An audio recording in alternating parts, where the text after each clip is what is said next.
Hello, ladies and gentlemen. Hope you're having a great and wonderful day. And unfortunately for you women, it's not a wonderful day. Mostly due to the fact that the judge has gone completely insane and has decided you guys in particular to stay in shower with a predator. Oh, you think this is not true? This is a fallacy? Well, ladies, I'm gonna hate to say it, and I gotta be perfectly honest with you. You vote for the Democrats, you get what you get. And unfortunately for you guys, this is the reality of everything. We have this. Judge dismisses the University of Wyoming sorority sisters lawsuit attempting to block transgender woman Artemis Langford from joining, and says the court will define a woman today after they accuse her of being a sexual predator. We have this. 6 members of the Kappa Gamma sorority chapter had challenged Artemis Langford's dismission by casting doubt on whether sorority rules allowed a transgender woman. A district court judge found in favor of the sorority Langford, ruling that the sorority's bylaws as a private voluntary organization don't define who's a woman. The 6 members who had raised safety concerns and detailed allegations against Langford, but said they were told to change our definition of women in the September 2022 lawsuit. Several members of the sorority also claimed Langford's presence in their home left them feeling vulnerable and uncomfortable. They alleged that she would stare at the other girls for hours without saying anything while sitting with a pillow in her lap. They also accused her of taking photos of the girls at a slumber party and making inappropriate comments to them, including about what vaginas look like, breast cup size, whether women are considering breast reductions, and birth control. It's almost like these transgender people are actual predators and pre-rapists in the beginning. But of course, ladies, keep on doing what you do, and this is what the result that you get. Now, I'm not saying that these ladies deserve this type of predator in their home, in their dorms, or anywhere near them. Of course they don't. But again, this is a very contrast and very scary reminder that this is the reality that you're living in. It's time to wake up and see who your allies are and who are not your allies. And of course, I'm not saying that the Republicans are great and are only saviors, because they're not. I mean, this is quite given that they're not. But Vivek Ramaswamy, whether you want to say that this man is a plant or not, is one man that's trying to go against that. All right, he's at least, the very least, going to, and I'll probably be making a video on that at some point too, because again, there's a lot of evidence that are pertaining he's been doing with this, with George Soros, or whatever, and there's a lot of confusion there that we need to adjust. But this area or there, let's get off topic. We have this. On one occasion, one of the women claimed that she was changing clothes inside the house without a bra on, but turned around to find Langford 21 staring at her, the complaint alleged. Fellow sisters reported later said that Langford had his hands over his genitals and appeared sexually aroused. At the heart of the lawsuit was the issue of defining a woman with the sorority sisters, arguing that because KKG's governing documents define it as a space exclusively for females, the organization broke its own rules by omitting a biological male. The sisters claim that the sorority changed its criteria to allow Langford to apply, while KKG's lawyers said the definition of a woman has evolved since the sorority's founding 150 years ago. The term woman is unquestionably open to many interpretations the sorority's filmed claimed. Although the plaintiffs offered a definition in their lawsuit as an adult human female, KKG said this was restrictive and were seeking to dismiss on the basis of changing views around what constitutes a woman. The case of at Wyoming's only 4-year public university drew to widespread attention as transgender people fight for acceptance in schools, athletics, workplaces, and elsewhere, while some, like these sorority sisters, push back. They describe the sorority as a safe space to grow together and build genuine, long-lasting relationships, as well as a refuge for us, biological women, to relax and release some of the pressure and stress that come with college and life. Wyoming U.S. District Court Judge Alan Johnson, in his ruling, found that the sorority bylaws as a private voluntary organization don't define who is a woman.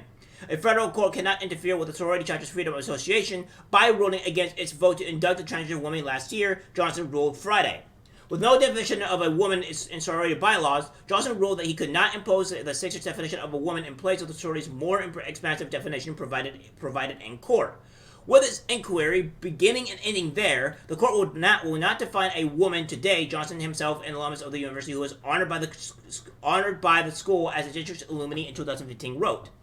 The sorority sisters who sued publicly shared how Langford's presence in their house made them squirm. It is really uncomfortable. Some of the girls have been sexually assaulted or sexually harassed. Some girls live in constant fear in our home, Holter Megan Kelly on her podcast. Men are never allowed on the second floor of our house apart from moving in and moving out. so it is only female space and not living in the dorms, which are just a couple of main bathrooms, but it's supposed to be safe space for us to rest our head at night. This culminated in the lawsuit which was brought against the sorority's parent organization. Its president is Mary Pat Rooney and its housing corporation. Langford was named in the lawsuit but was not being sought for monetary damages. Some of the sisters alleged that the sorority's leadership pressured and bullied the members to accept Langford into the group. One sister who remained anonymous told the National Review that Langford has not made any effort to physically look like a girl, adding he's just calling himself a girl. All we have to do is identify as she, her.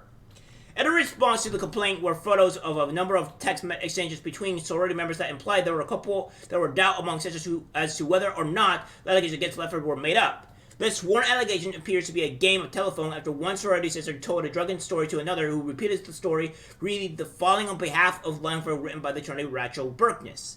In one message, a member who claimed to be present in the room at the time of the alleged incident appeared to write to another. I'm pretty much 100% positive it did not happen, but also, what if redacted actually saw something like that? I don't want to be saying this is awful thing to happen.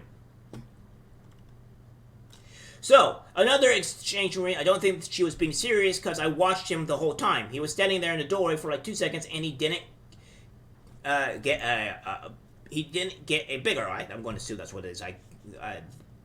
The other person responded, still Artemis is creepy in other ways at least. Another message came from a sister who said that she was told by one of those who claimed to have been a witness that it was a lie. As we're walking downtown, she told me that the sister lied about Artemis getting a boner while watching her change. Read part of the message. And her filing Burgess referred to as exhibit. Burgess also made a separate argument that an agenda to remove Langford from the sorority had been a lie from the very moment she joined. Here we go. To support that argument, she includes her submission to the court an email that appears to have been authored by the mother of one of the sorority members, in which she predicts that there would be issues and ramifications of a transgender woman's acceptance. The allegations against Ms. Langford should never have made it into legal filing.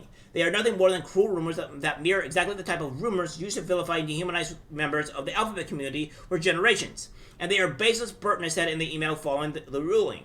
Attorney for the sorority sisters, Classic Craven, said by email they disagreed with the ruling and the fundamental issue. The definition of a woman remains undecided. Women have a biological reality that deserves to be protected and recognized, and will continue to fight for that right, just as women's suffrage for decades have been told that their bodies, opinions, and safety doesn't matter, Craven wrote. Well. So, that's what's been going on. But, again, this is something that you women need to understand.